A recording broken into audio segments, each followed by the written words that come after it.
ক্রিকেটের সবচেয়ে ক্ষুদ্রতম ফরম্যাটের বৃহত্তম মঞ্চে ব্যাট হাতে আলো ছড়িয়েছেন অনেকেই। ইনিংস গড়তে কখনো হাঁকিয়েছেন ছক্কা, কখনো আবার বলটাকে ঠেলে দিয়ে তুলে নিয়েছেন 4খানা রান। টি-20 বিশ্বকাপের ইতিহাসে সর্বোচ্চ 4 মারা ব্যাটারদের নিয়েই থাকছে আশেপাশে খেলাধুলার আজকের আয়োজন। তিলক রত্নে দিলশান 101টি।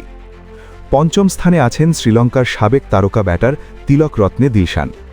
নীল জার্সি গায়ে বোলারের করা ডেলিভারিটা আলতো করে উইকেটের পেছনে খেলে দিয়ে 4 হাঁকানো দিলশান ক্রিজে নামলে এ যেন ছিল ক্রিকেটের চিরপরিচিত দৃশ্য।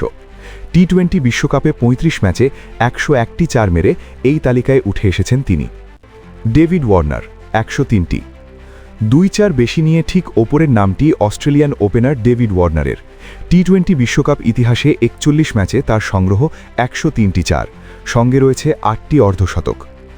মাহেলা জয়াবর্ধনে 111টি। তালিকায় রয়েছে আরেক কিংবদন্তি লঙ্কান ব্যাটার মাহেলা জয়াবর্ধনের নামও। টি-20 বিশ্বকাপে সব মিলিয়ে 31টি ম্যাচে খেলতে নেমে 111টি 4 মেরেছেন মাহেলা।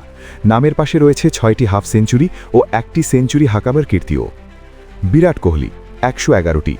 তালিকার 2 নম্বরের নামটি সময়ের সেরা ব্যাটার, আধুনিক ক্রিকেটের মহারাজা বিরাট কোহলির। 35 ম্যাচে 58.72 গড়ে 1292 রান করেছেন বিরাট। এ যাত্রায় তিনি হাঁকিয়েছেন 111টি 4 ও 35টি ছক্কা। রোহিত শর্মা 115টি। তালিকার শীর্ষে আছেন ভারতের বিশ্বকাপজয়ী অধিনায়ক রোহিত শর্মা। টি-20 বিশ্বকাপ ইতিহাসে 47 ম্যাচে 1220 রান সংগ্রহ করেছেন জার্সি নাম্বার 45, যেখানে রয়েছে 115টি 4 এবং 50টি ছক্কা।